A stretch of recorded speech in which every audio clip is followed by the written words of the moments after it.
How you doing, Chelsea? Welcome to the party. Don't you always, that countdown just makes me want to like jam on my side, and I hear that music every week. I think it's an amazing intro, and it did make me feel old because I feel like you just, your technology, your TikTok, whatever's going on in there, it's on point, and I feel like I don't understand any of it. But yeah, it feels good. I like that technology slash TikTok are just like, this is what I have. Someone earlier told me today, like, I don't know how to internet. Yeah, that's totally, it's good. It's fine.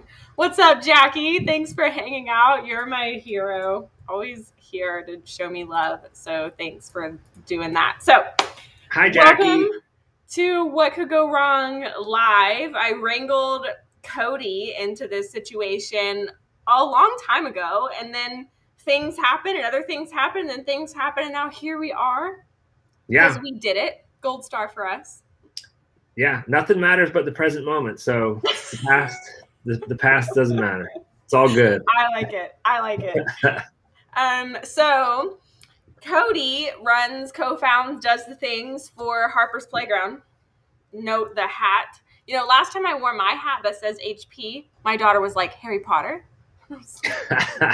Hewlett Packard. No. No, almost, but not quite. So I found out about Harper's Playground through LinkedIn. How did we meet?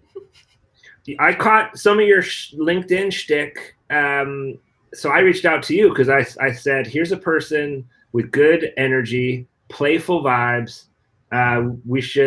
We should connect some way. So I reached out to you. I'm pretty sure because you're aren't you like the #1 trending person on LinkedIn or something? Not even close, but I love you for saying that and feeling that way. Like, I'm just going to take that clip and I'm going to use it over and over and over again until maybe one day I am. Either way, your vibe was so playful that I reached out to you. That's how we connected. Well, cool. Well, yeah. And then we got to do some projects together for Harper's Playground. And you told me about your company, which like I fell in love with because it's amazing. And I'm all about the things that you were about. And then you were using the same words that I use and then smarter words than the words that I use. And I was like, we need to hang out. And that's how we met. Yeah. I thought you would love Harper's Playground, and I think most people love Harper's Playground, and if they don't love Harper's Playground, there's probably something very broken in them, and that's okay. We don't want them in our universe. That's right. Absolutely, 100%. So that's my introduction. So now you get to introduce yourself. How would you say what you do, who you are? So, gosh, darn it. I'm usually very loquacious on every subject except like who I am. I would say I would say the best way to answer your question, the most succinctly, is that I am a dad on a mission. That's what I'm doing. That's what I'm about. That's what Harper's Playground is. Really a story of at least two parents too. I'm a dad on a mission. I'm following my wife's orders. She told me to do this 11 years ago, and so I'm doing like she said, pretty much. But it really is a family story. We started Harper's Playground, which is a nonprofit dedicated to creating better play spaces for all people, through the lens of wanting to create a single better play space for our daughter Harper, who experiences a disability.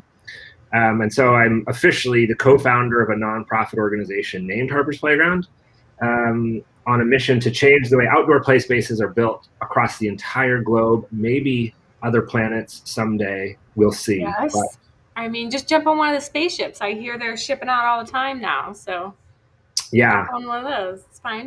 Intergalactic play is definitely a possibility. Think of the logos. Like that could be some really fun design opportunities. Yep, there's no doubt. But we're definitely passionate about the idea that public spaces, especially in general, can and should be more playful and more inclusive of everybody. And that it turns out, and I will say this with all humility, I think what we're doing is the answer to all the problems in the whole world, is what we're doing. So that's a good soundbite, and hopefully, I'm looking for people to challenge it. Like I see you got your screen where people are able to say things. I love a little banter back and forth. I'd love to defend Right? my Like, position. tell us why we aren't saving the world right now. I'd love to hear that. Just throw it in the chat and, we'll make Cody prove it. But I want to, before we go into, because my next question is going to be why you have so many extra letters in your name. Yeah. But before I ask that question, I want to point something out. So I do a lot of training on trauma-informed spaces and creating psychological safety, right? Which so much of that hinges on language and the way that we say things, what we say, how we say it, and whatever. So I want to point out something that you said when you were referring to your daughter, that she is a person who experiences disability, not a disabled person. So tell me about how you worded that. Well, that's a great question. Thanks for asking it. And I want to be really careful with my answer here because some people, especially the people who experience disability themselves, actually prefer to be called disabled people. And but I'm a proponent of something called people first language that I learned about early in our experience of having a child with a disability. And people first language suggests that we just put the person first and then any descriptor after. And it seems to be logical to me because on a personal level, there's at least 8 to 10 descriptors that I could go by, like my color, my religion, my ability levels or whatever, but I would prefer to just be me first. And I don't want my daughter to be known as her disability first, as like that's her thing, that's what she's about. But again, there's a lot of people in all manner of the universe, so probably even on other planets perhaps, that do really want that descriptor first. So I think it's really important to also ask people or be willing to listen to people if they want a different way. But I believe in people first language as a healthy way to make sure that humanity is first. And so for me, I think homelessness is a perfect example of why this is important. I don't like the term homeless person. It just seems like we should make sure that we're talking about people who are experiencing homelessness because their entire universe changed so much when they get the home that they no longer have this title anymore. So people first language. Yeah, I love that. I mean, this is like a side thing to what we're actually talking about, but a big part of what I do when I'm working with schools and those types of things is the language that we're using. And have we really thought about why we're saying it that way and how it impacts? It's the intent over impact versus intent, right? So your intention was for the person to understand this, but your impact could have been different.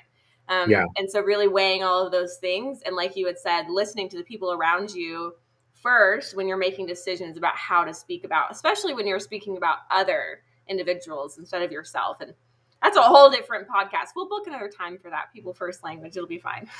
I think language is really important. And I would just love to offer that when in doubt, I like to use the term people of all abilities in terms of who we're focusing on and even people of all ages and abilities and just even all people. Like when we're talking about inclusion, that's where I'm trying to get to. But I'm really trying to also listen to what people want to be referred to as and all that. I'm trying real hard. Yeah, and it's ever evolving, right? So it's just a constant listening and responding kind of thing. So now tell us, because I don't even know, and this is like a burning need that I need to understand. Why are there extra letters in your name? The simplest answer is the reason why is that because I was born in San Francisco in 1969, and that should just... That helps me in no way. That helps me in zero ways. Well, my parents were alternative, for sure. They gave me a lot of names for a lot of reasons. They kind of couldn't decide. So these initials stand for full names. The G is for Garfield. John Garfield was my parents' favorite actor. He was an actor in like 50s movies. Cody, actually, to give you the story, there was a love letter accidentally put in our mailbox the day I was born, addressed to a guy named Cody. And my parents took that as a sign from God to name me Cody. Quentin Quentin was an Indian chief in the Bay Area, the San Francisco Bay Area where I was born, whom they admired. San Quentin is named after him. Okay. And then Jeffrey is my mother's maiden name. And I'm pretty convinced that my dad was kind of the driving force between all those other names. So my mom said, all right, well, then he gets my maiden name too. So there's kind of part of at least the origin of each one. I think my parents wanted me to have an alias if I needed to avoid the Vietnam War, if it had dragged on. They're thinking ahead. If it had dragged on 18 more years.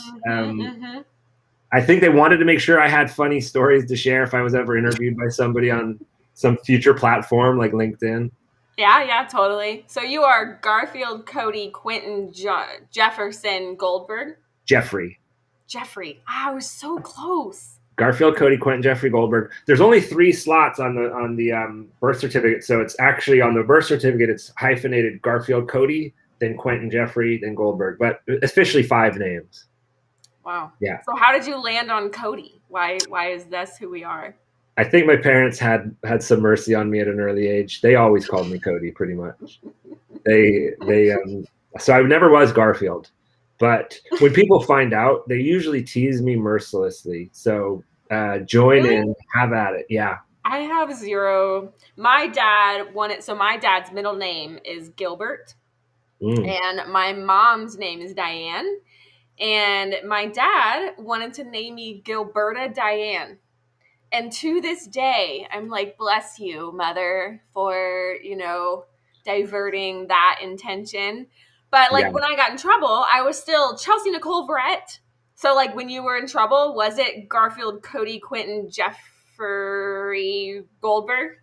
No, it was just Cody, like a really angry Cody. But that was just, that was it.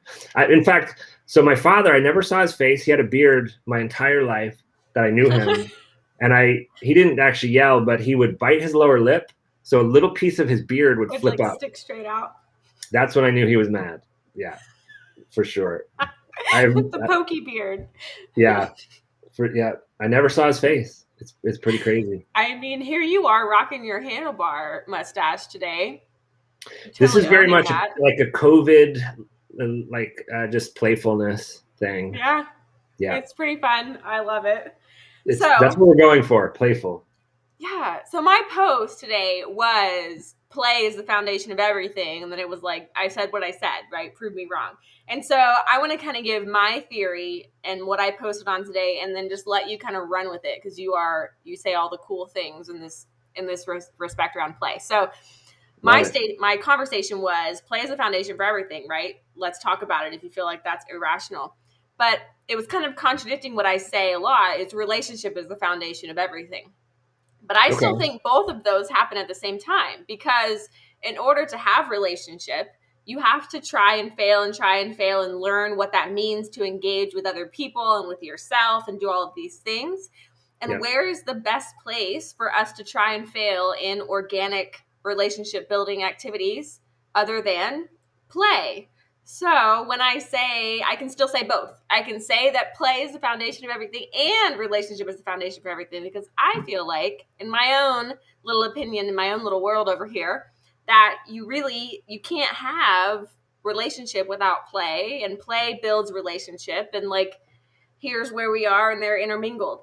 Ready, set, go. Yeah, that's a beautiful segue into just riffing on the bounty and beauty of play. I would say the first and most important relationship we're going to ever have, and it's the closest to us, is our relationship with ourselves. Our ability to know who we are and what our kind of what's really special about us and what drives us as individuals. If we don't know ourselves very well, we're not going to be very good in other relationships.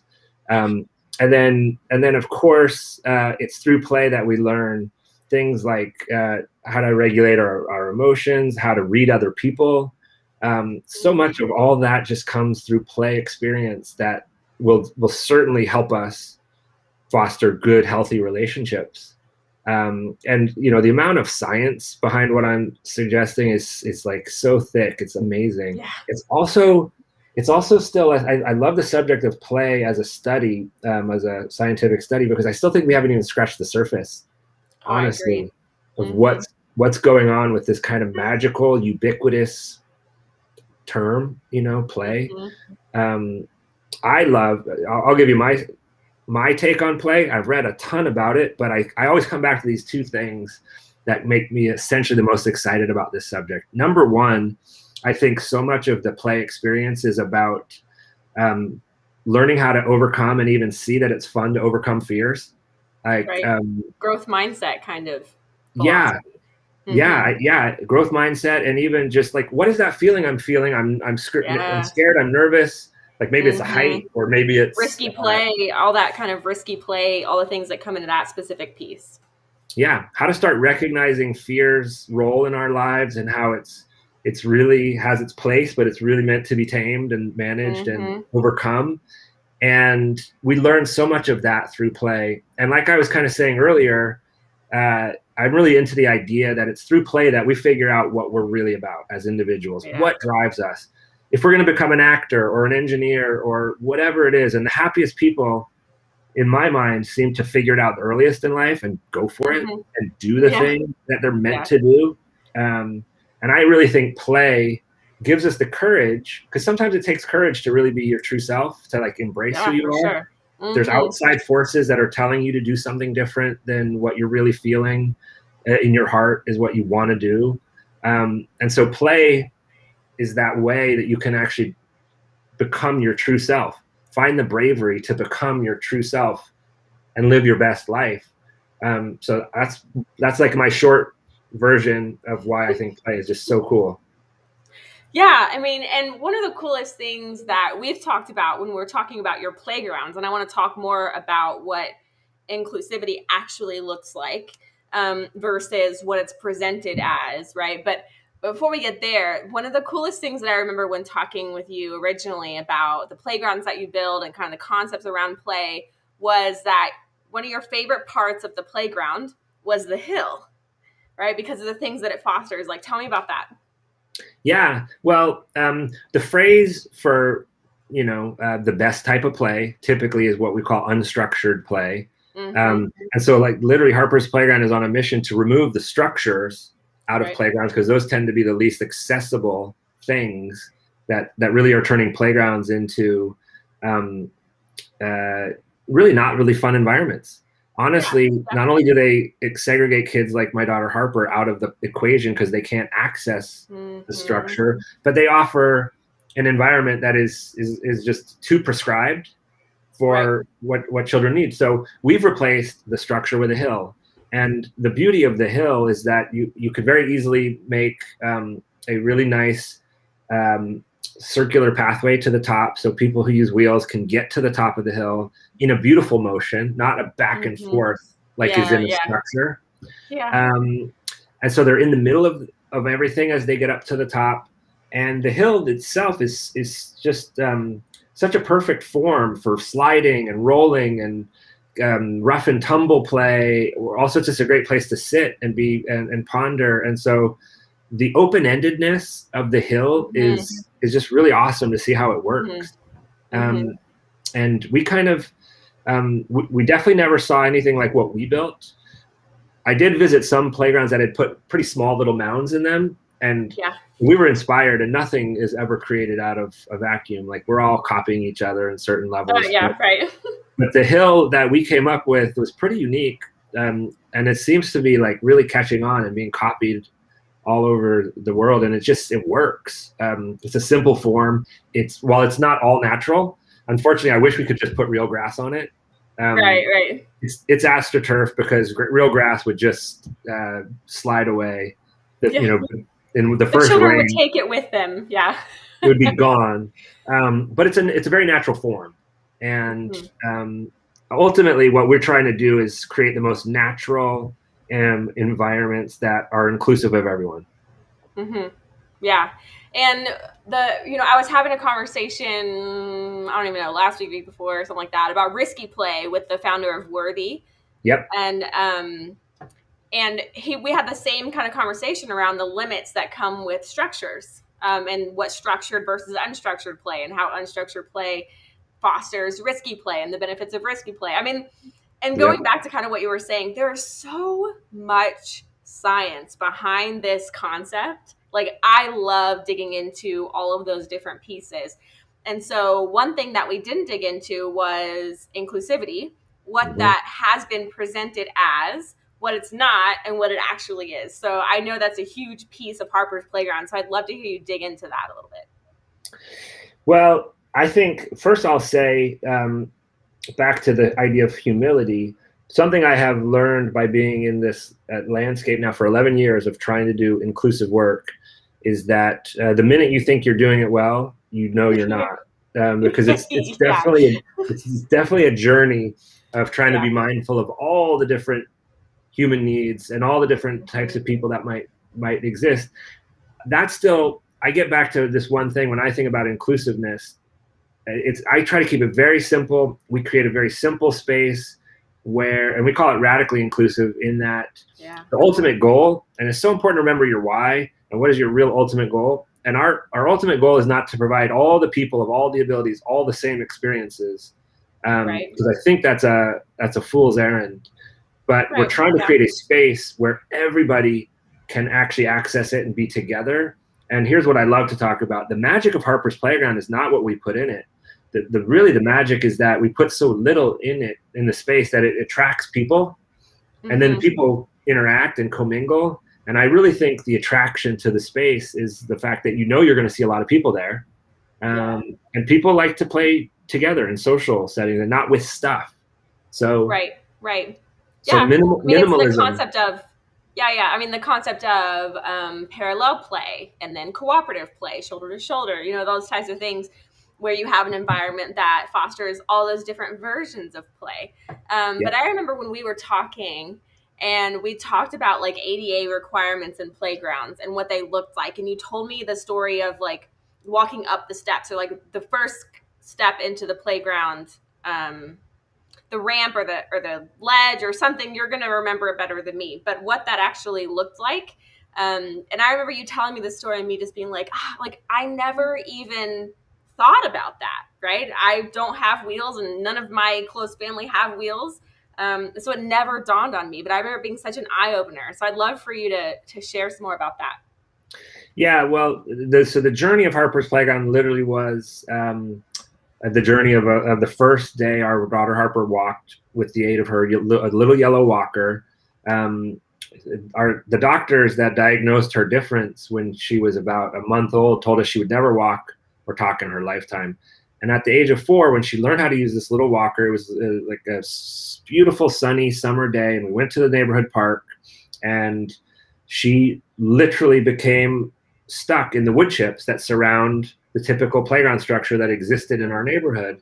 And if any of your listeners or anyone listening now ever goes to a typical playground, what they're almost certainly going to find is a little ramp that goes into those wood chips that surround those structures, that's designed for wheelchair users or anyone who uses wheels to get down in there. And then they're supposed to navigate across those wood chips to that structure where they will find something called a transfer deck. It's a platform that's 18 inches off the ground that'll have these handles, and they're supposed to pull themselves out of their wheelchair or their walker and drag their body up the top to the top. That's that little ramp into the wood chips, and that transfer deck are what allow a playground to call itself ADA compliant. And there's no doubt that when we learned that, essentially within days of visiting that park that first day, we actually, I think both my wife and I got irate. I mean, it's just, you can't help but think that is just heartless. And while the ADA was a great milestone moving forward, and in many areas it did well, for some reason in the playground industry in particular, it was the most watered down. And it's, I'm not sure how those people who put so much energy into watering it down sleep at night, but I hope for them many good nights of sleep someday. But they should stop doing what they're doing right now. Just gonna throw that out there, that little message right there. Just throw that out there. Stop doing so much harm to little kids, and get on the right side of the train here. I mean, Yeah. I remember when I was directing at a school, we had a little girl who had, I'm sure there's a more scientific name for it, but her mom called it brittle bone syndrome. And Yeah. so her bones would literally break at very simple, seemingly simple things. And so our playground was just every playground that a small private school has, right? It had the ramp and the stairs, and then we had a slide, and that's pretty much it. And then it was mulch. And then we had an open space, but that was pretty much it. And the biggest draw of the playground was, of course, the slide. Everybody wants to go down the slide. Well, she couldn't go down the slide because if she hit the bottom, her legs would break. And so this became a really challenging point of, we want to go outside, but if we go outside, and we were licensed, so we could only play outside in specific places per the state. So we couldn't just go to the open field because it wasn't fenced and it didn't do all of these things. We had to go to the play structure because it was licensed, and all of these different things that feed into that. But Yep. it was such a challenging experience, for me and for her and for her mom and all of that. And I remember one day her mom was like, we're going to go down the slide and they're going to do it together. So her mom came up to the school and for like a full week, and she would put her in her lap and they would go down the slide together. And I still think about her. This must have been 10 something years ago. So I don't know where she is now or what she's doing now. But had we had something, that was more accessible like that, how much more enjoyment would this little girl have gotten out of her experience, or how much was taken from her because of what we had or what we didn't have? Yeah. Well, you bring up it's a very interesting subject. I don't know that we've figured out how to really solve for that particular difference. Very recently, we were doing a site tour of a future park, and one of the members of our construction team has a son who has that condition, and it's got an osteo in the title, obviously because of bone, but it's brittle bone disease. And she wanted to know how we were going to protect her son from getting bumped. Like if he gets bumped in a playground, he can break his bones. And part of our draw is that it's rambunctious and there's lots of bumping. Right. And I'm now very challenged to try to figure that out. Sometimes the modification needs to happen for the individual, like a wheelchair. That's a modification for the individual. I'm starting to dream up for this type of difference, a suit that they might be able to wear that could protect them so they could engage in the space. But that gets back to, like, if you think you're doing a good job at inclusivity, then you know you're not, because there's so much work to be done. Yeah, I mean, we have that conversation in future-oriented education all the time. Is the future of education is we don't know the future of education, and there is no mountaintop. Like, right, every time you get 10 steps closer, the research shifts, as it should. We learn something new, and the goal shifts. And so to reiterate your point is, as soon as you think, oh, I've done everything that is supposed to be done, I've checked all these boxes, something changes, as it should, because we're always learning and growing. And that's, both the and the amazing part. I think if you have the right mindset, that growth mindset where you want to be challenging yourself to be better and to be learning all the time, then finding out that you're wrong is fun. Ideally, if you can let that ego step aside, then you recognize that learning new things and being proven wrong, that's part of fun. That's the fun part of living. Yeah, for sure. I mean, we talk about that. Like, I talk about the ego of the educator a lot when I'm having this type of conversation around, education specifically and what we're doing and not doing to move forward in that. But it is the first step in that. I think it's applicable to anything, is to being able to say, like, I was wrong. That was cool. What's next? Instead of like dying on that hill. Yeah. Because I think we're all going to be proven wrong at some point. Like, everything we say at some point is going to be wrong because everything's going to shift. I think that's got to be true. I think to take it back to play and its magic, I think play is a very egoless space. Like, the play mindset is very much so in the moment and so into like creating joy. and the ego gets in the way of all of that. It's like, Oh, yeah. So it's very much a space that play is very inclusive by its nature. Play is very egalitarian. Part of the play experience, especially for like the group, the kid. When I think about kids at play, the group, the thing that stops play is usually somebody not behaving well in some manner, right? It's my ball, I'm going to take it home, or whatever. Somebody's having a problem. The group usually gets together to solve the problem, because the problem is standing in the way of good play. And I think I mentioned to you one of the most fascinating research bits of research done on different play environments compared typical structured environments and schoolyards versus, there are plenty of schoolyards in the universe, or at least here on the planet Earth, that are more natural, right? They're just more of a natural setting. And these researchers, Malone and Tranter, observed children in the two different environments for a long period of time.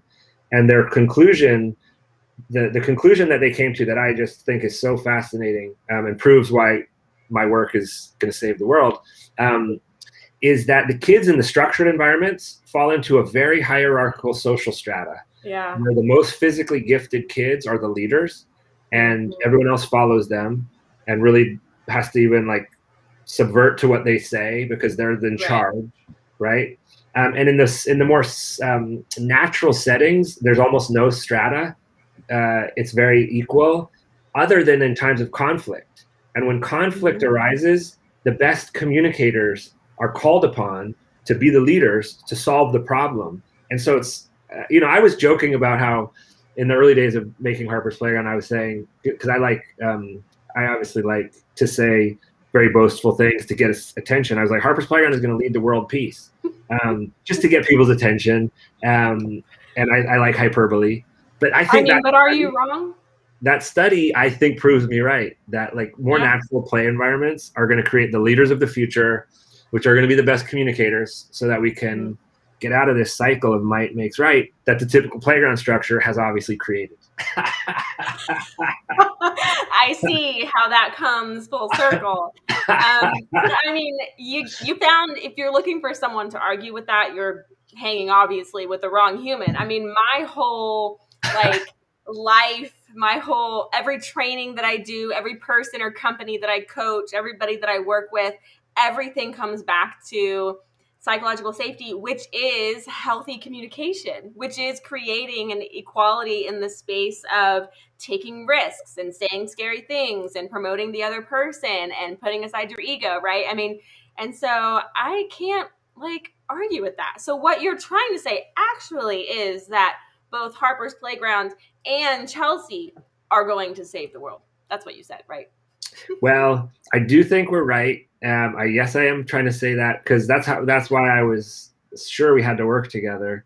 And actually, I think, it's fun to boast about trying to change the whole world, but we actually probably both know that only can really happen if you kind of change yourself and make yourself whole. And so I'm so humbled by the work I get to do. I think in line with what you talk about on here, what could go wrong, and also don't you have this philosophy like I'm not qualified to do what I'm doing? Unqualified. Yeah.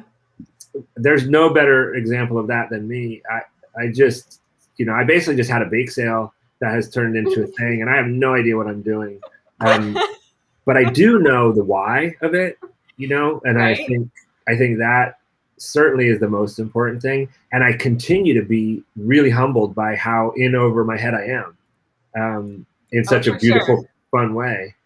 And Anna Maria wants to join and save the world. And so you're in. She totally is. You're on the team for sure. I mean, I love that. I just had a bake sale that turned into a thing. That's could be the tagline for Unqualified AF.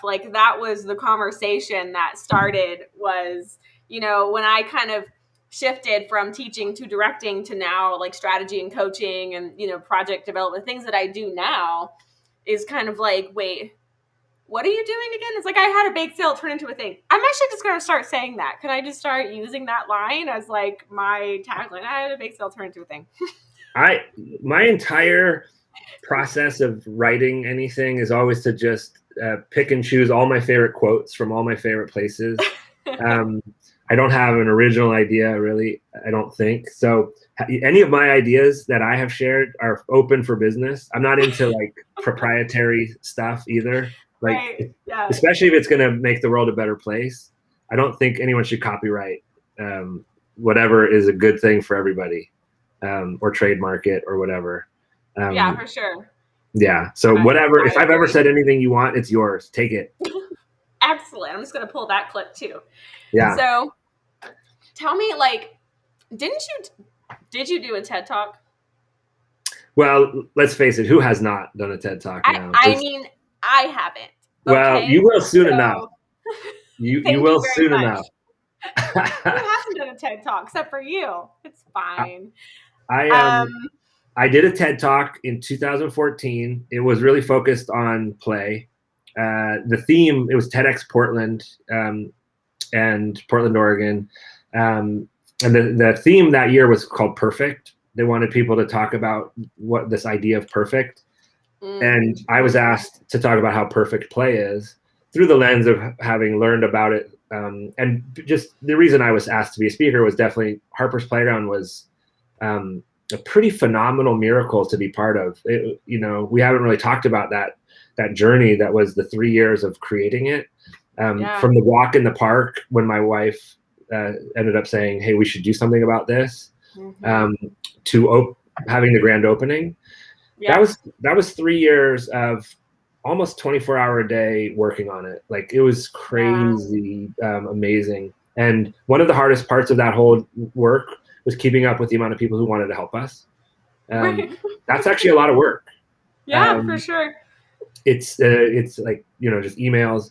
We also did come up against a lot of naysayers in the bureaucracy that were not in a big rush to be told they were doing it all wrong. I believe. What are you saying? I believe when you have a better idea, which I can say that because it was my wife's idea, it was a better idea than what they were doing. They don't roll out the red carpet for that. Like, oh, awesome. We're just totally doing the wrong thing here. Thank you so much for showing us that. Yeah. Like, here, we'll make it easier for you to do that. Please tell more people. Yeah. So the 3-year journey of that was really a phenomenal ride. It became a pretty big thing in the whole city.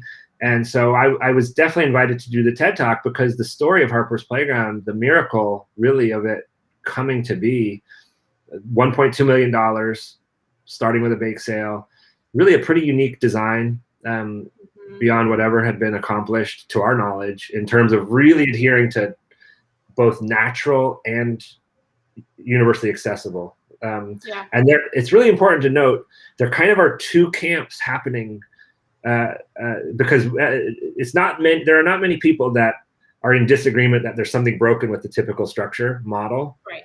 That's not really up for debate anymore. But there's one camp that's building just even more monstrous structures with ramps that are accessible, and there's another camp that's building these nature parks that are really good for kids without disabilities, but are even further segregating kids with disabilities out. And so the magic of Harper's Playground is like, guess what? You can do both, and you should do both. And that's it. That's both and. I mean, and that's one of the concepts that, you know, I like to talk about is this both and concept, right? Right? Does it have to be if or, like this or that? Why can't we look at what both and would look like? So I love that you kind of brought that up, because I always relate this back to education because, you know, that's my thing. But like when we talk about the same thing of, we know that education as a whole, the mass education system is broken. We can all agree that it's not really doing all the things that we want it to do. But when we discuss what does it look like to fix that, right, then you're kind of getting those two very different things. You have people going this way, people going this way, and very few of us kind of in the middle saying, what if it was a little of this and a little of that? Like, what if we don't have to burn down every single piece of it and build it exactly this brand new way that you want? But what if we kind of take all these pieces and put them together and see how they can serve as many of us as possible? Yep. Yeah, I think that translates to so many of the the things that deserve the title of problem in the world. Like there's a lot of problems that need fixing, and I think there usually is a beautiful solution that both sides of these there's like people arguing on both sides that are very myopic in their own way, and there's a way to solve that satisfies both points of view. And you know who we need for that? You know who we need for that? Kids. The strong communicators. Yes. Yeah. And how are they built? What was that again? Was it play? Through play, yes. Those strong communicators are going to be built through better play environments. So we are again solving the problems. We are definitely. There's really one way to solve all the world's problems, and it's through more Harper's playgrounds. Ultimately, they should be everywhere, so that the world leaders of tomorrow will be better qualified, better capable of solving tomorrow's problems, for sure. Oh, for sure. So, okay, we have a little bit of time left, and I didn't tell you that I wanted to do this, but this is what I want to do. So, I want to pull up Harper's Playground Instagram feed and share it on the screen here. And I'd love for you to just kind of like talk with us a little bit about what we're seeing when we're looking at it. It's going to be fine. It's going to be great. I'm still one of those people who I can only really manage Facebook. I don't even know what's going on in our Instagram. So beautiful things. So good. Are you ready for this fun? As ready as I'll ever be. As ready as you'll ever be. All right, let's make sure I don't share something crazy here. I only have 275 tabs. Don't look at my tabs, okay? Do not judge my tabs. Here we go. I would never judge a tab. I mean, there's so many tabs in there. All right, I don't know how to make it bigger. Why is it so little? Look, I don't know how to work Harper's Playground. I'm going to zoom in. Cody Davis, Cody with a K, said I look nervous. I mostly was nervous because, I thought I'm going to be asked a question I don't know the answer to, literally, like, because I was going to have to navigate this thing. No, you don't have to touch anything. All you have to do is talk. You can totally do that. So that's the original Harper's Playground. It's in North Portland, state of Oregon, and it's luckily ringed by these beautiful cherry blossom trees. So there's a time of year when those cherry blossoms, it's basically like they almost snow into the park. Yeah. That young boy there in the photo, his name is Win. He's the son of a former board member of ours. I usually find board members at the park. That's like I get in conversation with them. They become beautiful. Board members. Yeah. But you can see what you see in that photo. I think for me most strikingly is smooth surfacing everywhere, and that's the first order of business. If you use wheels, you can absolutely get everywhere. And so there's no transitions between concrete to the rubber surfacing to anywhere. And you even see the bridge. To the right of that photo, there's a bridge that it intersects this really big bioswale space. So we have a bioswale. Any of the water runoff in our parks feeds plant life versus going into the street. It's very much more environmentally friendly. Cool. Yeah. But it's a big area, and kids are going to play in that area. So we put a bridge right through the middle, so people who use wheels can be in the mix. So that's pretty much, I think, what you're seeing there. Let's see what else we got here. That's an announcement of a $150,000 grant we received for the next park. I think the announcement is higher or lower in there. And that's a picture of one of our main features, which is we have an elevated sand table. So kids who use wheelchairs can actually play with wet sand. And wet sand is kind of, I call it the holy grail of play materials. Kids really need an opportunity to change their environment they're in. And there's nothing really better than a sand area to create sand castles or build tunnels, and water is like a really awesome component of all that. Yeah, water fits into, everything. Whoa. Now it's huge. Let's see what else we got. Oh, this one's pretty cool. What do we got here? That is an overview picture of I think our 4th or 5th project. It's Salem Hospital. It's in Salem, Oregon. It's a public park, but it's on a hospital property. I like that project because we were the paid design consultants. Often we're raising all the money for the projects we do. It's fun to be the paid consultant every once in a while. Every once in a while, that's a better Yeah. arrangement. Yeah. What you can see around the outside, this is a unique project. Around the outside is a pathway that has some little tiny transitions. Because this is a hospital property, they wanted to create an environment that was not only a playground for kids of all abilities, but a place, because they do rehabilitation services for people who maybe are going to be new to being fitted with a wheelchair, like they've been in an accident, let's say. Mm-hmm. They wanted it to be a place that they could learn to navigate the real world in their wheelchair. So wow. There's very slight transitions that are meant to simulate what they might experience. Like sometimes a sidewalk, it'll shift a little bit. So even a place that was designed ADA, it'll change. And a wheelchair user has to be able to navigate small bumps and things like that. So that was actually designed into the space. Wow. What an interesting, like never would have thought about that or even noticed that. And I love like, you know, there's rocks over here on this side. And while most places, you know, the rocks are decoration only, and they might have a little sign that says, do not climb on rocks. This one actually says boulder scramble, like do things on these rocks. Please climb on the rocks. Correct. Yeah. Please climb on the rocks. It's a very, very awesome playground that, to my knowledge, is one of the most popular in that whole region. Coming to Texas to build some playgrounds here, because that would be cool. I want to do that. Okay, I want you to talk about, huh? I was just gonna say we should probably talk about the fire truck. Yeah, that one. I remember you telling me something about that, so I want to hear about this one. So a lot of what you see going on here is a community partnership. Our Major League Soccer team is the Portland Timbers, and the Timbers Army is the supporters group. So the scarf you see there is a fundraiser for our next project, and it's in a firefighter theme because our next big project, we are replacing a structure that was built by the local firefighters. Tragically, the daughter of the local fire chief drowned in a family swimming pool accident about 25 years ago. In response to that, the local firefighters union built this playground structure in her name. And when we were offered the chance to replace that structure with our model, because that structure is at the end of its life cycle, we dedicated ourselves appropriately, of course, to carrying on the theme. And so we're going to put, though, a real fire truck, modified fire truck in the park. Wow. And so that's the illustration you see, is what the fire truck is going to kind of look like in the actual park.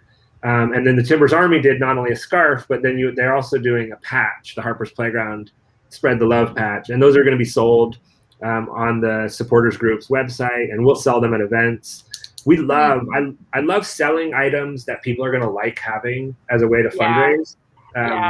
Not entirely, but it's always nice to mix that in.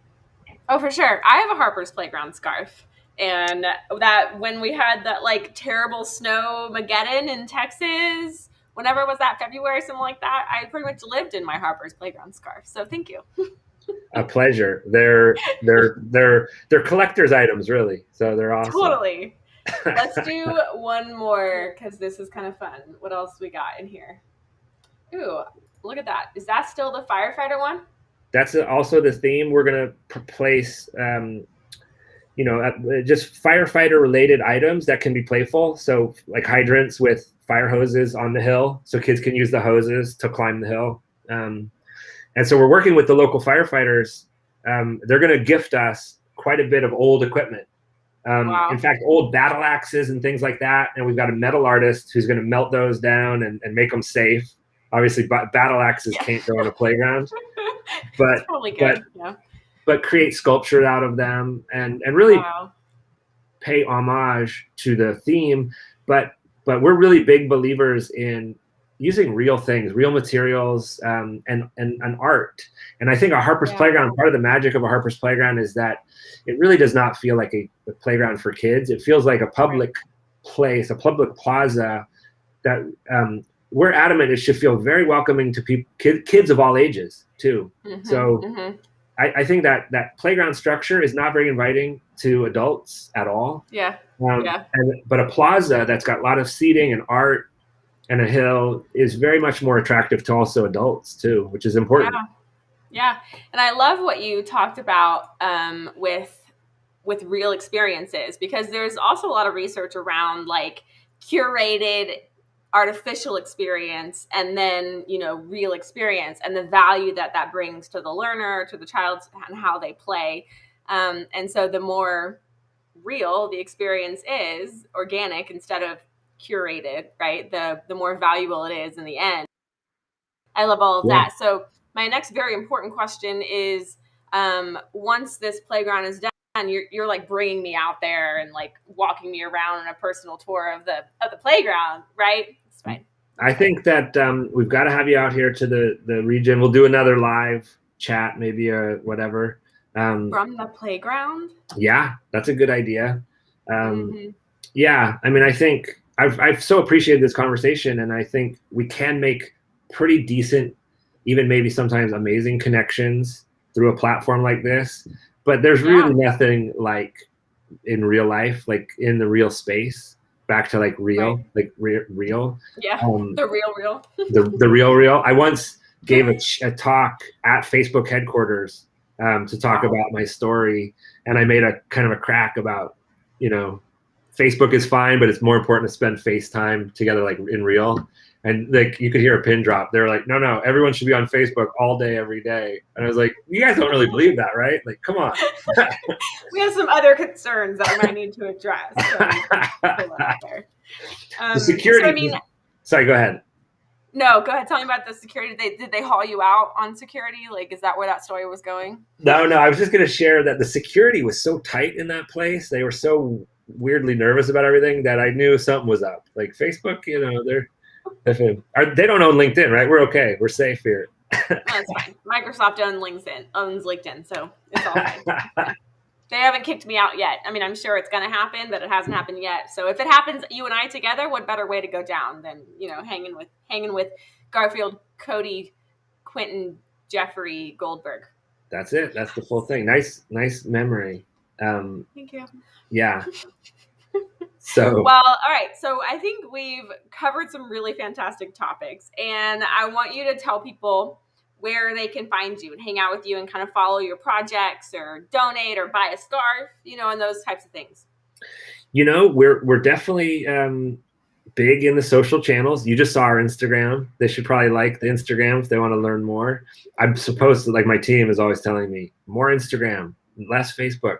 And I know they're owned by the same big entities. We have the traditional website where people can learn more about this story, harpersplayground.org.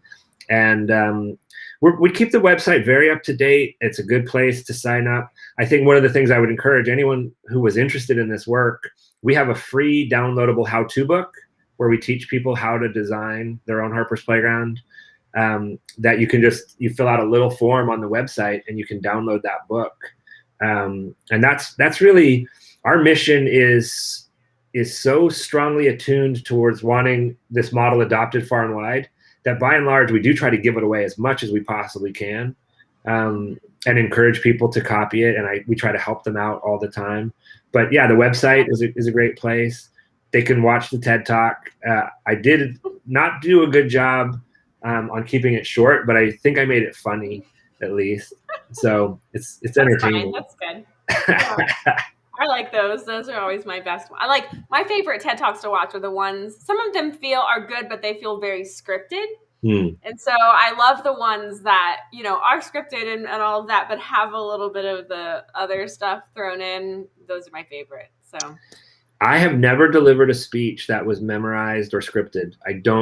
Can't do it. I have to speak from the heart. So that was a little challenging. The TED people want you to follow a script, but I can't. I said I can't. It has to be fresh. I had, of course, a list of talking points that went with images, but I really like to be in the moment. Like, this conversation has been for me a joy, You're a great conversationalist, and it's been very much in the moment, like fluid and Yeah. very unscripted. I think probably people would agree it didn't sound scripted. That's good because I never have a script. I'm terrible with scripts. Like I will fail every time. Every time I do a training or I speak at an event, it's like the same thing. I have general concepts that go with each image, but then I just have to follow that because if you ask me to do it, I'll forget it or I'll be like, that wasn't what my box said. And then I'm in my head and then I lose trains of thoughts. Yes. So you and I are the same with that. It's for better or for worse. It's going to be great. For sure. Yeah. But I've really appreciated the conversation. You bring such good energy to everything you do. And I hope we made like one friend. It looks like we've got at least one friend. Anna Maria is going to help us. We got a couple of friends hanging out. Cody's here. Jackie's here. And then we have all the lurkers that kind of hang out in the back. Like I can see how many people are here, but I can't see who they are. So I always am like, leave a comment, but they just like to lurk in the background. It's fine. I support them where they are. You know what? Yeah, because they're probably introverts, and you know, totally. Introverts are definitely going to make the world a better place. We need more introverts to take more power.